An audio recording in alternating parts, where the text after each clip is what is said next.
afternoon, everyone. I'm the Mirror's Siobhan McNally. I'm sorry, starting a bit later than we were advertised this afternoon because, of course, as it's the first time I've done this, it's all gone as smoothly as clockwork. Not. Today is the fifth day of our live sessions for our HeadStrong Better Mental Health for All campaign. And today we're looking at the effects of the pandemic on all of us. And today we're particularly focusing on children and parents. And we have an expert panel, including child psychiatrist Lopa Winters and mumfluencer Lorna Corbett. What I want to do is actually let my panel introduce themselves properly first, so you know who they are. So Lopa, if you go. Yeah, so I'm Lopa Winters. I'm a consultant child and adolescent psychiatrist, and I also work as an executive coach. So I work with children and families both in the NHS and also in sort of working with families and thinking about the impact on family life in the work setting. So both ways round. Brilliant, thank you. And Lorna, you, please tell us. Hi everyone, I'm Lorna Corbett, also known as Mummy Loves Essie on Instagram.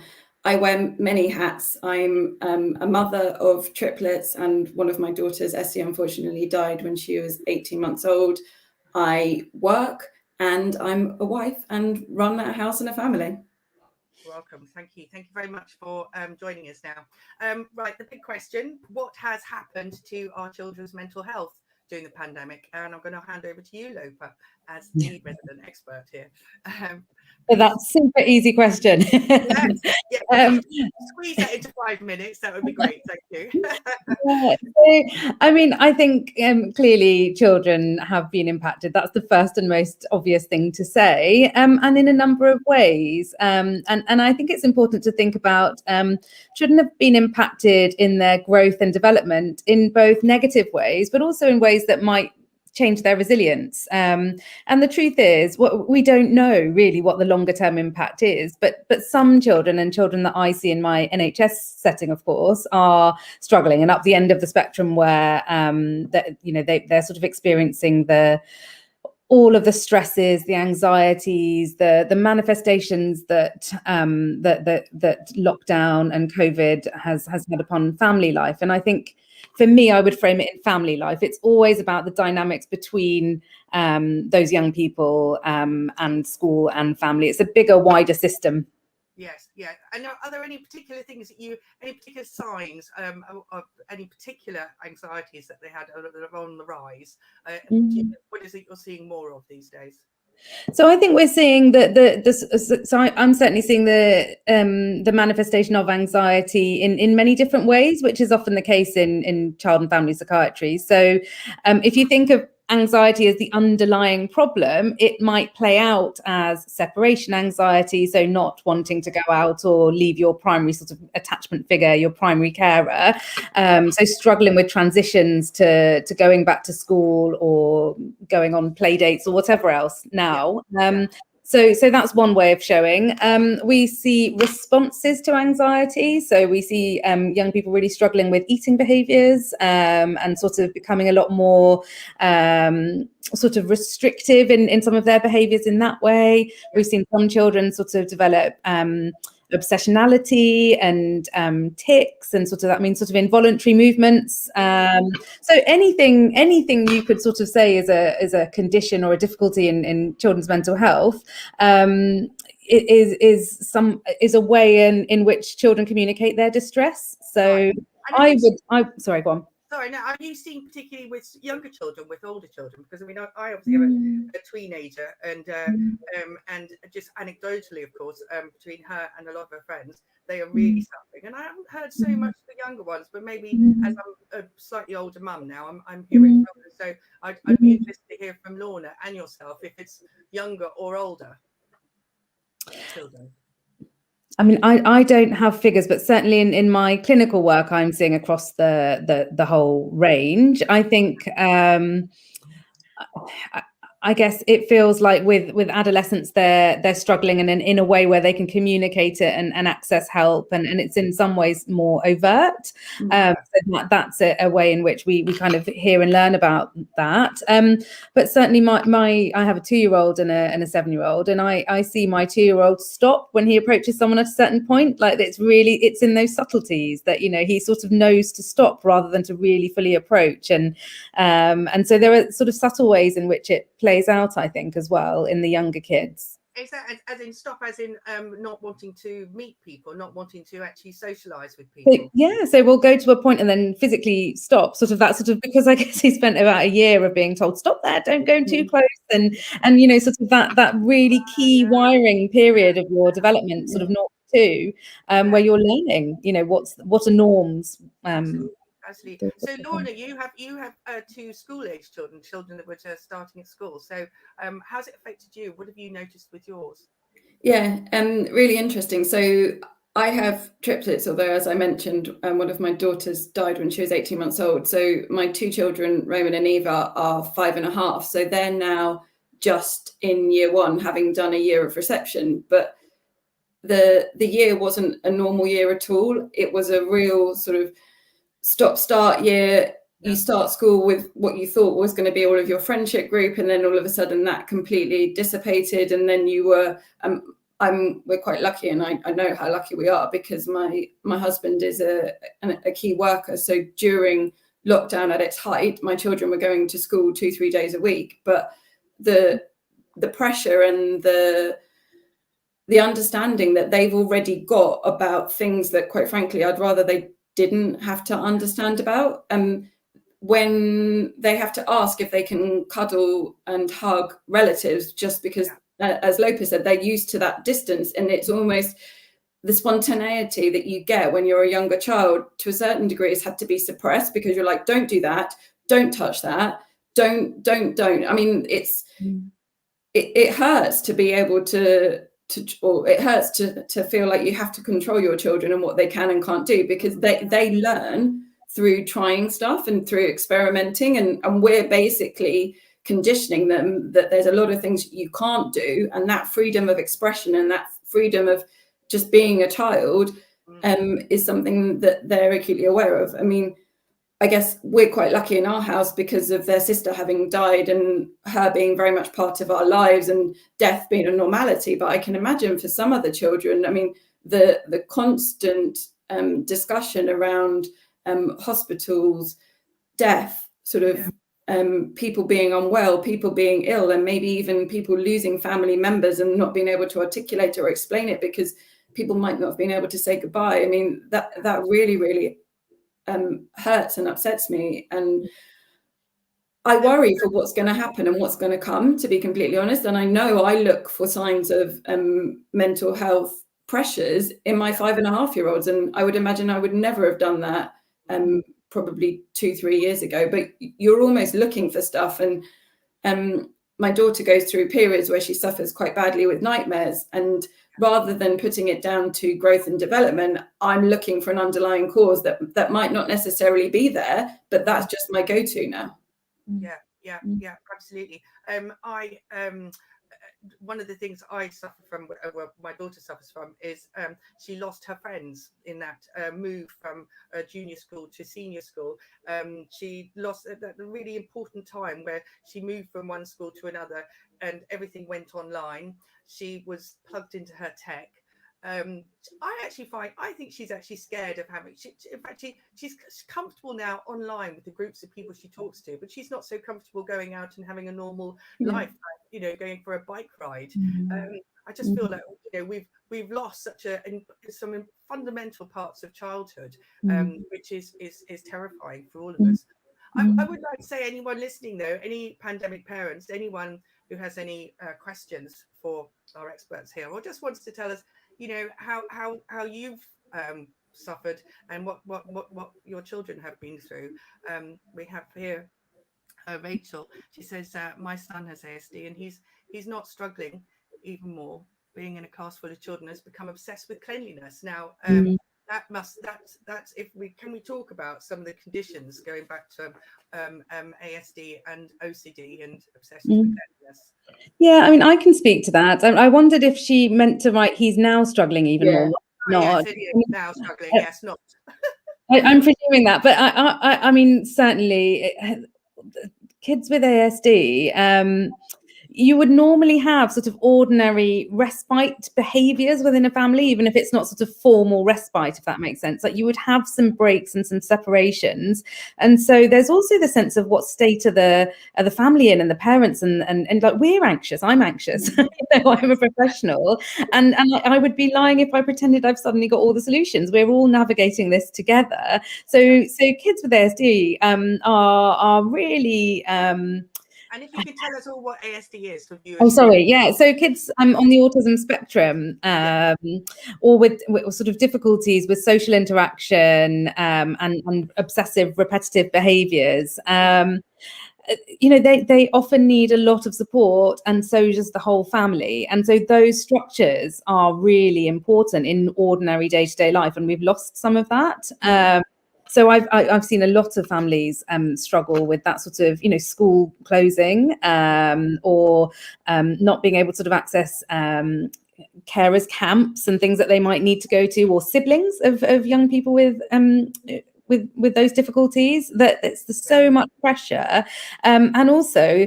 These young people might be asking questions that we don't then have answers for. And what's it like to be a parent that can't answer a question driven by anxiety? Yeah.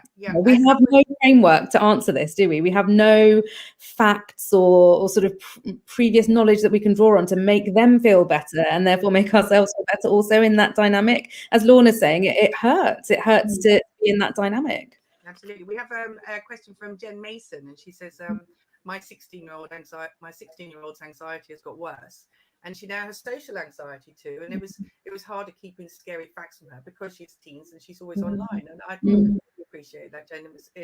So maybe ways to address anxiety. Again, sorry, going back to Laura, we will get to you again, Lorna. We're just going to get some expert advice here. How can we help them with their anxiety? What are the ways in which we can do this? Yeah.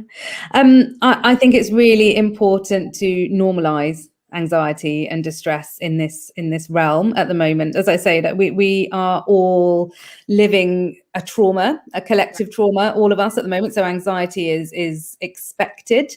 So something about sort of helping young people frame that and families. And giving a lot of space, and that sounds again really obvious, but in the day-to-day that's quite hard to do when we're juggling what Lorna's talking about, sort of work, running a household, trying to sort your shopping, fuel the car, all of this now, and we're up here with ordinary, so really making sure there's space to sort of let that to what we say in the sort of psychotherapeutic trade is to sort of sit with that anxiety, however unpleasant, but to sort of be with and sit with and experience, and sort of not try and brush it away and sort of avoid, and then talking about it. So again, as Lorna was saying, these are big themes. We as human beings work really hard not to think about our mortality. We're born with all these defense mechanisms, otherwise we wouldn't get out of bed every day. We don't want to think of ourselves as mortal beings that may die every day. So we're having to sort of grapple with that. So I think lots of time and space to let young people speak, to have these conversations, to talk about it. And then, if it turns and tips into something not manageable, because that's really important, then it's really important to say that, GPs are still working, and all of my colleagues are still working, and there is still the normal ordinary help systems are out there. Child psychiatrists, CAMS, we're all working. CAMS is Children's Mental Health Services. All services are still working. That is true, but it's I think it's overloaded at the moment. They've got a lot of cases, and having spoken to my GP, having spoken to CAMS myself, it's an explosion out there, and they are trying to get round everyone, but it is very difficult. Obviously, now some of the other Louise, who was a message there from her, and her daughter also has social anxiety, and even worse, she won't go to school. Now I hear your pain, Louise. Trying to get my daughter to school sometimes is, and I know it's the best place for her because it's where she needs to be with people, but she's scared. I think she's just lost that ability to function. My another person I know realize these are anecdotal stories, but also get very close to me. And my goddaughter, she's having panic attacks, and she's 16, and I'm actually working with her to try and do breath control to try and help her. And that's how I know I've experienced this before. And we have Amy Ireland. Oh gosh, this sounds awful. Her daughter lost 1.5 stone in lockdown and was scared and vulnerable and would not go out or see anyone apart from family at all, and now still has anxiety. Now, what I know you said obviously there's the GP and there's CAMS, but in the very first place, what should a parent do? What should they do? I mean, that's a really difficult question to answer because that's so specific as to what the young person's going through and the family. So I can only sort of speak in broad terms about that sort of seeking help. I think parents are to be respected and listened to and have the best read of their own children. I think that there's that bit. So these are not exact sciences, are they either? So from my perspective, I will always fully try and meet the parent where they're at, and if they're really worried, then I will take on board that worry. That's the thing, isn't it? They know their what we'd say pre-morbid, their pre-unwell child better than I do in a consultation, and a consultation that may be on Zoom. So I think it's about trusting your gut and using the sort of normal mechanisms for seeking help. I don't think I can sort of answer any more specifically because it covers so much. Yes, of course. And I should also mention these are all our own personal views as well, and especially the good ones. Now, Donna, I just wanted to talk about homeschooling because obviously you had little ones. My teenager just went to a room, and I didn't see her for 6 months. Obviously, for the family, looking after your job and looking after little ones and homeschooling them, the demands of that must have been overwhelming at times. How did your children cope with that? We probably didn't cope with it very well, to be completely honest. I think when you're going through a pandemic, which is hopefully a once in a lifetime event, all bets are off, really. So I'll be completely honest, our homeschooling was little to non-existent, really. We were reliant to a certain degree on those few days a week when our children were lucky enough to be able to go to school. But it's hard, and I guess sort of as a parent you feel the pressure and the responsibility for your own children's development to be told that your child has finished their first year of school behind where they should be, and that is just something that no one ever wants to hear, because you're so protective over your children and their development, and you want them to do the best that they can. But the reality is, even my children who started school during a pandemic for all extent and purposes, because they had a 3 months before it hit, they will be playing catch up probably for the foreseeable future.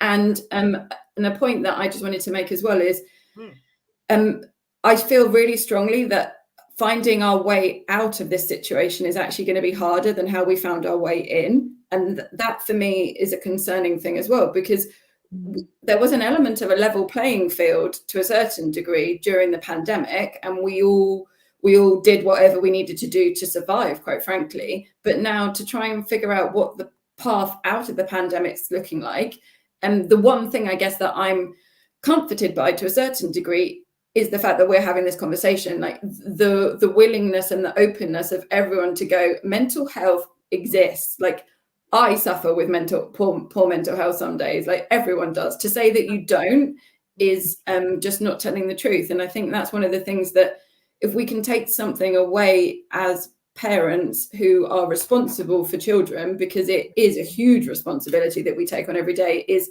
we have to be as honest as possible with them. And it's something that we learned with the death of our daughter is I get asked questions pretty much on a nearly daily basis by my children that I don't want to answer, and I don't even want to think about, because it could be a trigger for me and my mental health. But I owe it to them to be as honest as I can be.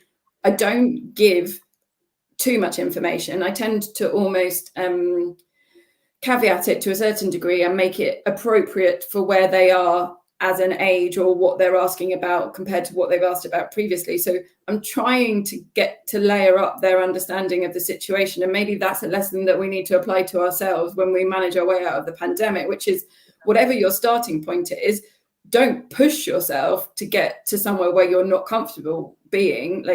Like baby steps is huge at this moment in time. Yeah, absolutely. And do you also sorry, as your children start to school, have school actually implemented any mental health care, if you like, for children that might be traumatized by coming back to school? Do you know? Not officially, but I get the sense that every teacher is looking for things and looking for potential vulnerabilities and just things to be aware of, full stop, which quite frankly is necessary. But it's like Lopa said, sort of the ecosystem is everyone. You can't expect one part of that ecosystem to pick up everything. You have to do it together, because otherwise you're not functioning as best as you can do. And yeah, I mean, we, for example, through Chestnut Tree House, which is the children's hospice that we went to for my daughter, my children get access to play therapy. I would love for play therapy to be in every single school, because especially when you're a younger child and you can't actually articulate how you're feeling or how you're thinking, or you don't know whether what you're experiencing is normal in inverted commas or not. Yeah, that would be amazing if that could go into school. And quite frankly, I think we need to do something to help all of our children, because otherwise we're risking further damage to them. And it's an explosion coming, isn't there? There will be payback time for this. I saw earlier on, there was a lady who had said that her school, but they were dealing with her daughter's social anxiety by actually giving her a pass. So when she was really struggling, she could actually leave her class, which I think is great. You know, just giving you some space, as you were talking earlier on about space and room to work through those issues. We also have a message from Laura Lou, who says her 7-year-old has developed OCD.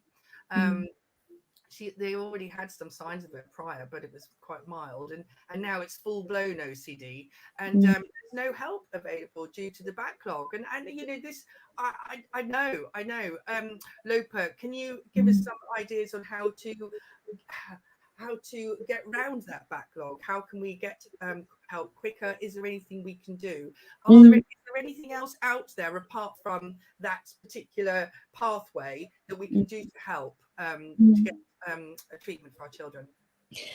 I mean, that is the pathway, and it is tremendously pressured, and those of us that work in it feel exactly the same, that you know, we all want and need more resource as well. And so I guess my first response would be politically invest in it. So, you know, we need to and look after the workers in it as well. You know, there's that sense of, as Lorna's saying, like, we need to sort of support those delivering the care to be able to go on delivering the care. In terms of other resources, the Royal College of Psychiatrists website is the best resource that's sort of vetted and evidence-based for things. I mean, I hate the word self-help, but that sort of guided, manualized stuff and signposting to anything for any condition. The Royal College of Psychiatrists website is somewhere that I would signpost people to, because there's also bad information out there, isn't there? So that's tricky. And I guess I suppose I also wanted to sort of speak to what Lorna was saying a little bit there, that it's really, really heartening to hear that. I think play is so important, and that would be one of my big recommendations too. I mean, we did very much the same for homeschool. It was making our daughter really anxious. It's a really odd way to sort of interface. So we were just quite open with the school when we took her out to kick a football around instead, or, you know, when that was allowed. And that's important, because development in early years is all kind of about play and freedom, and all of that's just as much about learning. And kids will learn the academic side of things when they feel secure and safe. So we had to trust our own judgment there. With some days we would sort of, you know, push the homework or the task oriented stuff, and some days we say this is just going to get us nowhere, and what's going to happen is that we're all going to argue and shout and scream. And I know my kids have had a lot more swearing this year. So there is that sense of all bets are different, not off. And something about parenting being a dance. It's always a dynamic. It's always sort of more than two-way. It's societal. So it's, you know, it's that ecosystem. It's got to be about attunement. So we talk about, one of the things you're saying, what else could we do? My response to that is, our job as parents is to tune in. So we tune in to what we're being given from babyhood onwards. So it's called attunement. We tune into what the kid's giving us, and then we need to sort of absorb, moderate, what we call contain. So that means sort of take in and hold all the sort of drama and distress and unpleasantness, and then process that somewhere. So our minds have to be functioning too, to do that, to digest and give back something tolerable to the child, that actually it's okay, you know. So that is really easier said than done when we're all living this pandemic as humans and parents as well. I want to go back to some of these pathways, and you mentioned the Royal Psychiatrist website. I have found a very useful advice for any of you out there. If you want to, I went to the Hampshire Autism Society. I particularly wanted some help, and I found them to be so just full of a mine of information there, and so whether that's for OCD, for any particular areas that you're suffering from, go to your local society. If you're suffering from behavioural issues at home because of the pandemic, also Children's Services offer a lot of free advice. Don't be scared. Go and ask for help. I think this is really important. They certainly have helped me over times. Now, I also want to get to Steve Hall, because we're going to be running out of time now. And we have who says, I have two children, 6 and 8, and they've both struggled to settle back into school after COVID. And I feel that the government has let the children down. And, Steve, I absolutely agree with you. I could cry the sadness that I feel for our generation of children. It's dreadful, and it's up to us now to do what we can to help them, and it's by having these sort of discussions. Lopa, if we could just go back to you and maybe sort of just finish off. Oh, I could finish off with a government rant. So, I mean, I think that, it's mixed, isn't it? So I think we've lived something, to agree with the government, unprecedented. Like, no one had a blueprint for this and how we do this. And maybe I'll leave that bit at that. But I think there's something about the strength and the resilience and the resource that we can have as a community and having these conversations. I think a sign of civilized community is looking out for those that are struggling the most. So I think, that's one of my big pushes, like notice those that are struggling and try and help them out. Whoever you are, whatever your walk of life. And I think, Siobhan, you've mentioned a few times, well, this is only anecdotal, but there's so much knowledge in that. You're an experienced parent who's intelligent, and actually anecdote is really important. So talking to people, learning from each other, listening and reflecting and attuning, like I say, these are things that we don't give credence to, that actually they are the most powerful thing we can do for our children right now, at the moment. Okay, thank you. And Lorna, of course, as a mum influencer, you have that ability to talk to other parents and let them know your story, and I think by getting your story out there, it helps them. Every little bit of it helps. It's all about honest, open conversation, and if there is one person that can take away something from listening to this conversation today, job done, as far as I'm concerned. Absolutely. Thank you so much. I'm sorry we haven't got time to take any more questions, and join us to, I think I just read something off there I shouldn't have done. That's all we've got time for. Sorry, I can't do any more questions. It was all going so well into that last bit. Thanks ever so much. Thank you all for listening in. Thank you. Bye-bye.